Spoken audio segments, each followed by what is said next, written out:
Assalamualaikum warahmatullahi wabarakatuh. Baik, kita melanjutkan. Kali ini kita membahas mengenai permasalahan-permasalahan dalam pembangunan berkaitan dengan lingkungan hidup.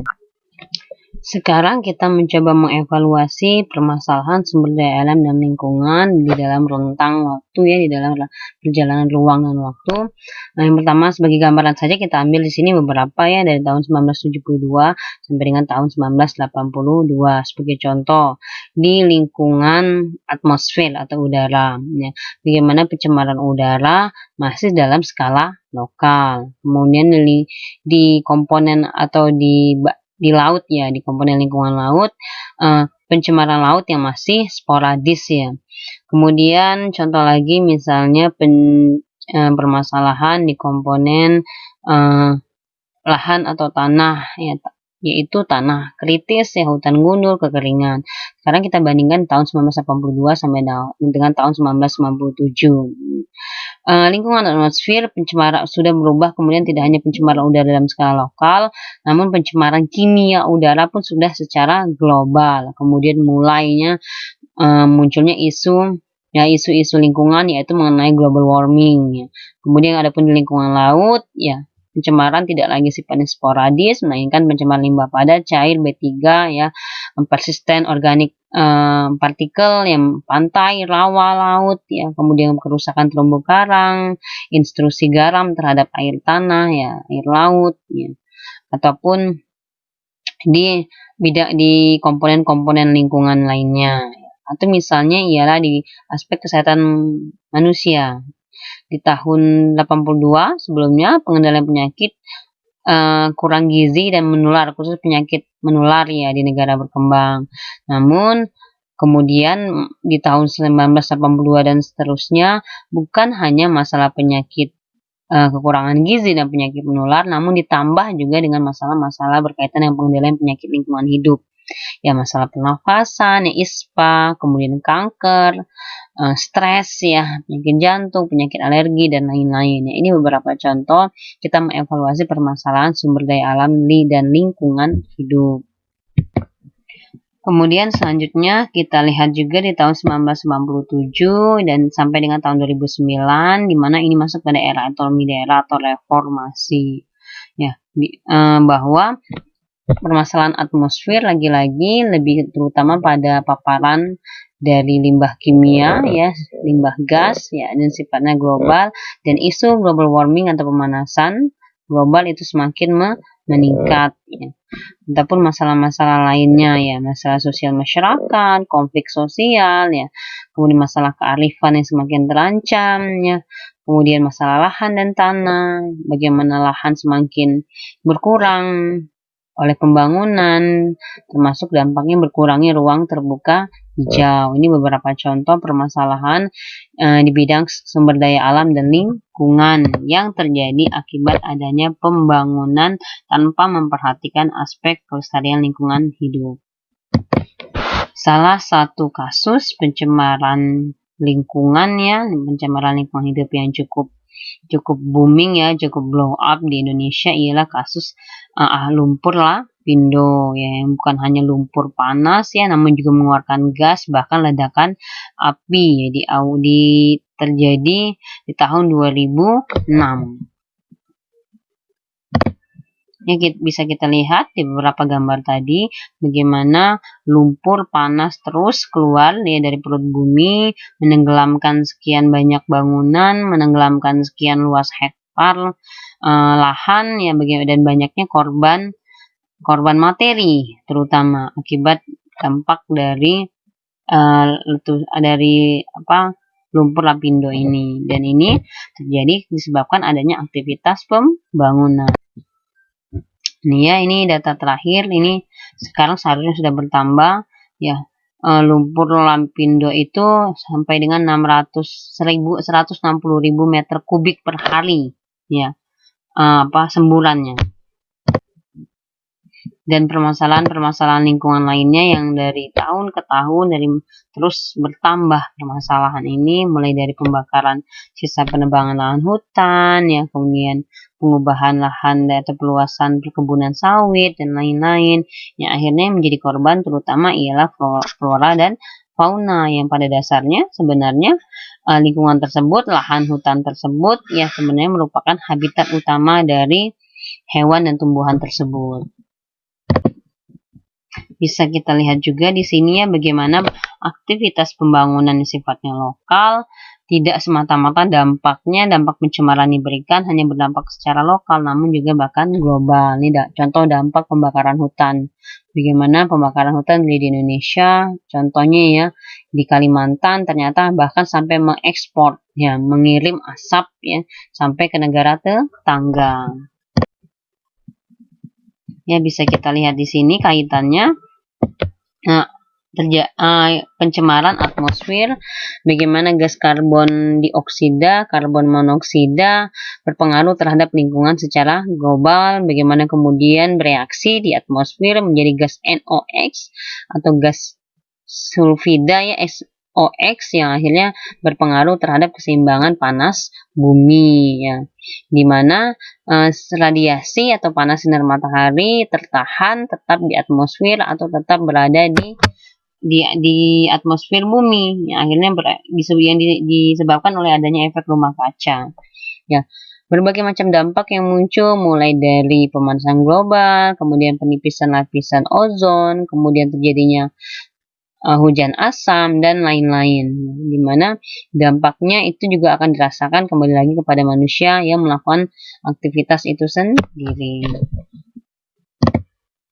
Bisa kita lihat ya bagaimana dampak itu atas aktivitas lokal, bukan hanya sifatnya lokal, bahkan dampaknya bersifat global. Ya, contohnya dari aktivitas industri, transportasi yang kemudian berefek terhadap pemanasan global, ya, akhirnya berdampak terhadap perubahan iklim. Ini contoh ya, bagaimana kondisi es di Kutub Selatan dan Antartika ya, yang terus mencair ya, akibat adanya kenaikan suhu bumi kurang lebih 2,5 derajat Celcius dalam 50 tahun terakhir. Dan efeknya nanti akan meluas ke berbagai macam aspek kehidupan. Serta berbagai contoh lainnya kerusakan-kerusakan lingkungan hidup yang terjadi diakibatkan adanya aktivitas pembangunan yang tidak mempertimbangkan aspek lingkungan hidup. Bagaimana aspek ekonomi tidak berwawasan lingkungan. Bisa kita lihat ya di sini bagaimana kerusakan hutan di Indonesia dari tahun ke tahun semakin bertambah ya. Dan bagaimana terjadinya penyusutan hutan di Indonesia. Adanya alih fungsi lahan yang awalnya ialah lahan untuk tumbuhan, hewan, kemudian dialih fungsikan, dilakukan aktivitas pembangunan dan lain-lain yang lagi-lagi tidak berwawasan lingkungan tanpa memperhatikan aspek lingkungan hidup. Baik, sekarang kita lihat ada 8 aspek di dalam pengelolaan lingkungan hidup. Yang pertama mulai dari kebijakan ya atau kebijaksanaan penataan, kemudian bagaimana pemanfaatannya, pengembangan dari lingkungan hidup, kemudian pemeliharaan, pemulihan, pengawasan, pengendalian dan perlindungan. Ya, dan di sini bagaimana pembangunan merupakan interaksi antara berbagai faktor nih, berbagai komponen. Apa saja komponen di sana? Ialah sumber daya alam, ya, sumber daya manusia, capital, teknologi, kelembagaan, kebijakan, keterampilan manajerial ya. Jadi bagaimana agar proyek pembangunan tersebut seharusnya tidak berbenturan ya dengan kondisi lingkungan, dengan aspek lingkungan hidup ya, akhirnya akan berefek buruk terhadap lingkungan dan dampak itu akan kembali kepada manusia itu sendiri ya. Ketika ketidakseimbangan dan kesenjangan mengakibatkan rusaknya berbagai sistem pendukung kehidupan yang sifatnya vital ya bagi manusia, baik itu biofisik maupun sosial budaya, kemudian instabilitas ekosistem ya, rusaknya kestabilan ekosistem akibat apa? Ada degradasi atau kerusakan di lingkungan yang disebabkan oleh pencemaran lingkungan. Kemudian belum lagi konflik sosial akibat alih fungsi lahan yang tidak terarah ya, serta berbagai kesenjangan kelembagaan pembangunan di bidang pengelolaan sumber daya alam dan lingkungan hidup. sudah ada beberapa kesepakatan yang sudah dilakukan beberapa kesepakatan internasional yang berkaitan mengenai pentingnya untuk menjaga kelestarian lingkungan hidup untuk tatanan ke depan berkaitan dengan pembangunan berwawasan lingkungan, terutama ialah konferensi Stockholm, kemudian konferensi Rio de Janeiro, serta konferensi internasional tentang pembangunan berkelanjutan di Johannesburg, Afrika Selatan. Ini beberapa terutama kesepakatan internasional berkaitan dengan lingkungan hidup. Sekarang kita lihat beberapa kebijakan pengelolaan lingkungan hidup di Indonesia. Yang pertama good environmental governance ya. Apa saja aspek-aspek di dalam good environmental governance ini? Ialah lembaga justisi mulai dari pengadilan, kejaksaan, dan polisi yang kita harapkan kredibel dan adil dalam menangani kasus-kasus berkaitan dengan pencemaran lingkungan. Bagaimana seharusnya birokrasi pemerintah itu sangat profesional dan bersih dalam menindak berbagai macam pembangunan atau aktivitas usaha apapun yang itu akan berdampak terhadap lingkungan hidup ya. Kemudian tentu salah satunya juga ialah Dewan Perwakilan Rakyat yang kredibel dan aspiratif serta masyarakat yang juga tangguh ya. Ini dalam aspek kebijakan ya oleh pemerintah. Selanjutnya ialah kebijakan lingkungan. Ini beberapa contoh ya yang pengelolaan lingkungan hidup yang diterapkan di Indonesia ialah kebijakan bensin yang bebas PB atau non timbal ya. Kemudian kebijakan desentralisasi pengelolaan lingkungan hidup ya, bagaimana ada desentralisasi dalam kebijakan-kebijakan berkaitan pengelolaan lingkungan hidup. Kemudian kebijakan mengenai pengendalian kerusakan lingkungan. Ya.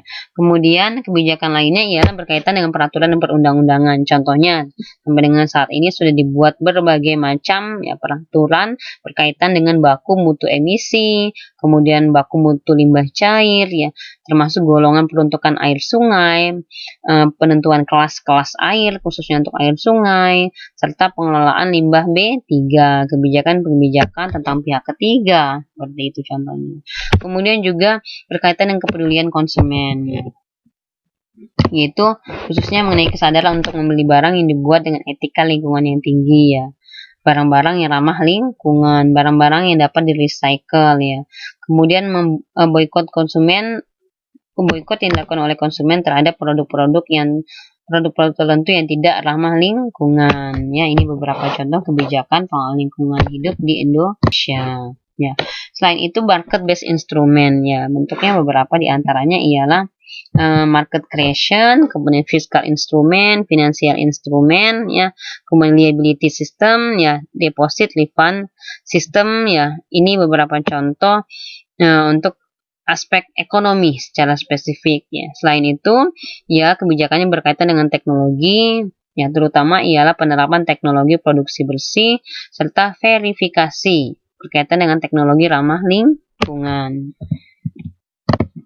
Sekarang kita lihat apa sebenarnya tujuan dan sasaran di dalam pengelolaan lingkungan hidup berdasarkan Undang-Undang Nomor 32 Tahun 2009 mengenai pengelolaan lingkungan hidup ya, khususnya di pasal 4, bahwa tujuannya ialah tercapainya keselarasan, keserasian, dan keseimbangan antara manusia dan lingkungan hidup ya. Jadi terciptanya keseimbangan ekosistem. Kemudian terwujudnya manusia Indonesia yang sebagai insan lingkungan hidup ya, yang memiliki sikap ya, kesadaran untuk melindungi ya, melestarikan lingkungan hidup. Dan tujuannya pembangunan berwawasan lingkungan ialah menjamin kepentingan terpenuhinya kebutuhan generasi masa kini dan juga generasi di masa depan. Tercapainya kelestarian dari fungsi lingkungan hidup dapat dikendalikannya dalam hal pemanfaatan sumber daya, dimanfaatkan secara bijaksana ya, tidak dieksplor ya, dieksploitasi berlebihan, serta terlindunginya negara kesatuan ya dari dampak-dampak usaha atau kegiatan-kegiatan di luar wilayah negara yang kemudian efeknya ialah pencemaran atau kerusakan lingkungan hidup ya. Selanjutnya kita lihat perangkat manajemen lingkungan. Ya. Baik, kita mulai dari yang pertama itu di level project ya, di level pemilik usaha atau produksi atau produsen. Apa saja? Produksi bersih ya. Bagaimana limbah tersebut ketika keluar nantinya dari saluran limbah itu sudah aman untuk lingkungan, sudah memenuhi baku mutu emisi, baku mutu lingkungan. Kemudian adanya program audit ya, mengaudit lingkungan ya, dampak-dampaknya terhadap lingkungan. Kemudian UKL, UPL, upaya kelola lingkungan, upaya pengendalian atau pemantauan lingkungan. Kemudian eco-label, adanya label-label atau eco-label istilahnya untuk produk-produk yang ramah lingkungan. Jadi masuk ramah lingkungan di sini bukan hanya produknya, namun proses dihasilkannya produk tersebut, termasuk limbahnya dan lain-lainnya, bagaimana perusahaan tersebut memperhatikan teknologi dan lain-lain berkaitan dengan dampaknya terhadap lingkungan, baru kemudian dia akan memiliki label atau berhak mencap ya produknya sebagai eco label ya. Kemudian AMDAL ya di tahap perencanaan bagaimana usaha tersebut telah memenuhi persyaratan, kriteria dan sudah melakukan analisis AMDAL sebelum proyek itu dijalankan ya, termasuk ISO 14000, 14001 ya. Ini di level usaha.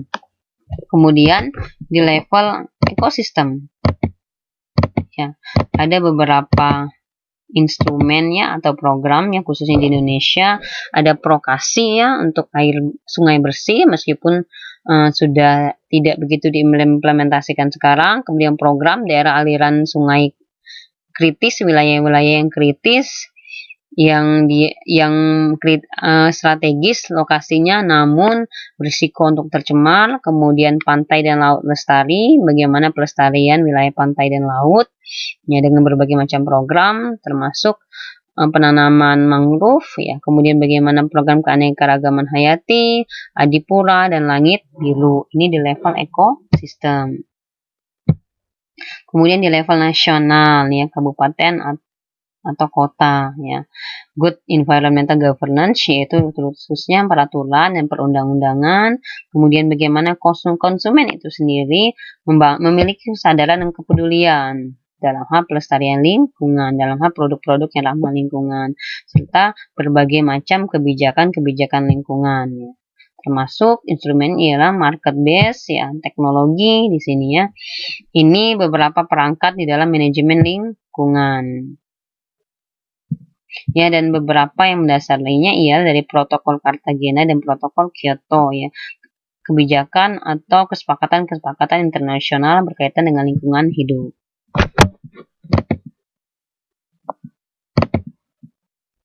Ya, dan kebijakan-kebijakan lainnya. Sekarang kita mencoba melihat secara lebih spesifik perangkat manajemen lingkungan ya. Yang pertama kita mulai dari AMDAL ya. AMDAL dilakukan pada tahap studi kelayakan. Jadi pada tahap perencanaan sebelum usaha tersebut dilakukan. Fungsinya ialah untuk mengevaluasi kelayakan dari proyek tersebut berkaitan dengan dampak terhadap lingkungan, seluruh aspek lingkungan, mulai dari aspek lingkungan biologi, fisik, ya, kimia, bahkan termasuk sosial, politik, dan budaya. Tujuannya apa? Ialah untuk mencegah dampak terhadap lingkungan. Kemudian perangkat yang lain ya audit lingkungan dilakukan pada tahap operasi, yaitu di tahap proyek tersebut mulai berjalan. Fungsinya ialah melakukan penilaian ketaatan dari proyek tersebut atau dari usaha tersebut di dalam operasinya, di dalam kegiatan operasi terhadap praktek, prosedur, peraturan tertentu berkaitan dengan dampaknya terhadap lingkungan. Kemudian eco-label juga dilakukan pada tahap operasi. Fungsinya untuk mengimplementasi dan mensertifikasi kesesuaian antara aktivitas operasi, aktivitas produksi ya terhadap praktek, prosedur dan peraturan yang berkaitan dengan aktivitas usaha tersebut. Kemudian instrumen ISO 14001 juga di tahap operasi kurang lebih sama fungsinya untuk implementasi dan mensertifikasi ya kesesuaian antara sistem manajemen yang dilakukan, sistem manajemen lingkungan dilakukan oleh perusahaan tersebut berkaitan dengan standar ISO 14001. Kemudian produksi bersih juga dilakukan di tahap operasi, tujuannya mengimplementasikan untuk mencegah terjadinya pencemaran lingkungan. Ya. Kemudian kita lanjutkan untuk AMDAL, UKL, dan UPL sifatnya wajib wajib disertakan, wajib dilakukan terlebih dahulu sebelum usaha tersebut didirikan. Manfaatnya apa? Untuk memperoleh izin operasi. Jadi seharusnya kegiatan operasional perusahaan atau usaha tersebut belum boleh dilakukan sebelum AMDAL dilakukan, ya. Selain itu sebagai pedoman di dalam pengelolaan dan pemantauan lingkungan nantinya selama kegiatan operasional dari perusahaan. Adapun untuk audit lingkungan, ya Ecolabel, ISO 14001, kemudian Cleaner Production, sifatnya ialah sukarela dari pemilik usaha atau dari produsen tersebut, ya. Adapun manfaatnya, beberapa sama, yaitu sebagai status pentaatan, ya, seberapa taat perusahaan atau usaha tersebut. Untuk audit lingkungan sebagai masukan untuk perbaikan kinerja dari manajemen berkaitan dengan teknologi-teknologi ataupun aktivitas lain dampaknya terhadap lingkungan. Untuk ecolabel, selain itu untuk memperoleh sertifikasi, ya, sertifikat ramah lingkungan, ya. Juga untuk masukan perbaikan kinerja manajemen, ya, kurang lebih sama untuk ISO 14001, selain bentuk wujud dari ketaatan produsen, ya, untuk memperoleh sertifikasi, ya, serta masukan untuk perbaikan kinerja manajemen, ya. Untuk produksi bersih, manfaatnya ya untuk mengefisiensi dari kegiatan operasi, ya. Kemudian mentaati peraturan serta sebagai bentuk penilaian dari kinerja lingkungan. Adapun tujuan historis, ya, landasan hukum bagi pengelolaan lingkungan hidup di Indonesia, ya, titik tolak pengelolaan lingkungan hidup di Indonesia, ya, manifestasi konkret dari upaya-upaya sadar, bijaksana dan berencana sebenarnya dimulai pada tahun 1982 dengan dikeluarkannya Undang-Undang Nomor 4 tahun 1982, Undang-Undang pertama mengenai ketentuan-ketentuan tentang pokok-pokok pengelolaan lingkungan hidup, yang kemudian diamandemen Undang-Undang Nomor 23 tahun 1997, ya, yang kemudian dikeluarkan berbagai peraturan-peraturan lain yang sifatnya lebih spesifik, ya, tingkatannya pun semakin banyak, baik di tingkat pusat maupun di tingkat daerah, yang selanjutnya juga diamandemen lagi, yaitu Undang-Undang Nomor 32 tahun 2009 juga mengenai pengelolaan lingkungan. Kita lihat beberapa upaya-upaya penegakan hukum lingkungan. Sebenarnya ini merupakan upaya untuk mewujudkan ketaatan, ya, ketaatan terhadap peraturan, terhadap persyaratan, ya, ketentuan-ketentuan hukum yang berlaku baik secara umum, secara individual, ya, dan harusnya melalui pengawasan, penerapan, serta adanya sanksi, baik sanksi administratif, sanksi pidana, maupun sanksi perdata. Ya, jadi beberapa sarana dalam penegakan hukum lingkungan. Yang pertama sarana administratif, bentuknya misalnya undang-undang, ya, peraturan pemerintah, Kepres, Inpres, ya, peraturan menteri, perda, keputusan gubernur, ya. Kemudian sarana kepidanaan, ya. Contohnya itu di Undang-Undang Nomor 5 tahun 1990, ya, mengenai konservasi sumber daya alam hayati dan ekosistem. Kemudian sarana keperdataan, ya, contohnya di Undang-Undang Nomor 23 tahun 97 atau Undang-Undang Nomor 32 tahun 2009 tentang pengelolaan lingkungan hidup. Ini beberapa sarana untuk menegakkan implementasi dari hukum lingkungan di Indonesia. Baik, jadi permasalahan lingkungan yang timbul itu disebabkan dari yang pertama itu menurunnya daya dukung dan daya tampung lingkungan.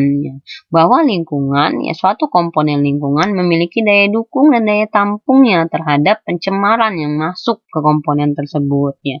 Semakin banyak pencemaran yang masuk, semakin terus-menerus aktivitas netralisasi yang dilakukan oleh komponen lingkungan tersebut akan berdampak terhadap menurunnya daya dukung dan daya tampung komponen lingkungan tersebut. Kemudian terjadinya penyusutan sumber daya alam dan lingkungan, termasuk permasalahan untuk lingkungan buatan. Selain itu, masih lemahnya penerapan standar mutu lingkungan hidup, ya. Bagaimana baku mutu sudah dibuat, namun penerapannya masih rendah, ya. Selain itu, masalah pemanfaatan dan pengurasan sumber daya alam. Bagaimana sumber daya alam, hutan, tanah, sumber daya air, ya, hayati, wilayah laut, dan pesisir itu masih cukup tinggi aktivitas eksploitasi. Belum lagi ditambah dengan adanya bencana alam, ya, dan pencemaran lingkungan lainnya. Kita lihat ya beberapa faktor mengapa belum optimalnya pengelolaan lingkungan hidup, khususnya di Indonesia ya. Yang pertama ialah perangkat hukum dan kebijakan nasional ya. Baik itu tingkat pusat, tingkat nasional maupun tingkat daerah yang sebenarnya memang sudah ada. Ya, di tahun 1982 sudah dibentuk itu pertama sekali. Namun memang lagi-lagi kesadaran dan tanggung jawab dari pengambil kebijakan tersebut ya, termasuk kesadaran dari pelaku pembangunan atau pemilik usaha dan konsumen yaitu masyarakat itu sendiri yang masih kurang di dalam penegakan hukum yang sudah dibuat. Selain itu, masih terdapat ya jenis-jenis usaha atau kegiatan yang berpotensi sekali untuk menimbulkan dampak besar dan penting, namun belum menyertakan persyaratan AMDAL terlebih dahulu sebelum proyeknya dilakukan ya. Atau unit pengelolaan lingkungan atau unit pemantauan lingkungan ya. Sementara izin untuk melakukan usaha dan kegiatan tersebut sudah jalan ya. Jadi izin usaha sudah ada, namun persyaratan-persyaratan lingkungan belum terpenuhi. Selain itu, terdapat kasus-kasus ya pengimpor limbah ya dari luar wilayah Indonesia, tentunya dengan cara yang ilegal. Selain itu, faktor lain ialah masih sulitnya menjamin pelestarian fungsi lingkungan hidup ya. Selain karena memang tidak mudah untuk menjamin bahwa setiap usaha atau kegiatan produksi tidak melanggar baku mutu dan kriteria kerusakan lingkungan ya. Menjamin implementasi pelaksanaan dari peraturan yang sudah dibuat ya, baku mutu emisi dan lain-lain ya. Kemudian belum semua orang yang mempergunakan haknya, hak dan kewajiban sebenarnya untuk berperan dalam pengelolaan lingkungan hidup sesuai dengan peraturan perundang-undangan yang berlaku. Pada dasarnya semua orang, semua pihak berperan di dalam pengelolaan lingkungan hidup sesuai dengan porsi dan perannya masing-masing ya. Selain itu juga tidak semua orang ya memanfaatkan informasi berkaitan lingkungan hidup. Artinya apa? Banyak mereka orang-orang yang belum memiliki kesadaran dan kepedulian disebabkan memang belum memiliki pengetahuan dan informasi yang memadai berkaitan dengan pelestarian lingkungan hidup. Serta tidak semua orang menyadari haknya untuk berperan dalam menyampaikan informasi tadi ya. Menyampaikan informasi, menyampaikan laporan, termasuk memberikan saran, kritikan, pendapat ya berkaitan dengan pengelolaan lingkungan hidup. Jadi masih cukup tingginya sifat apatisme ya di dalam pengelolaan lingkungan hidup, mulai dari taraf pemerintah sebenarnya, pemilik usaha ya, pelaku pembangunan, bahkan termasuk di tingkat masyarakat. Dari bagaimana membangun kesadaran, mulai dari pengetahuan ya, kesadaran, kepedulian di semua pihak ya, di semua aspek yang berperan agar pengelolaan lingkungan hidup ini bisa berjalan secara optimal. Sebab ketika kegiatan pembangunan memiliki dampak negatif, dampak itu akan kembali kepada manusia sendiri sebagai pelaku pembangunan.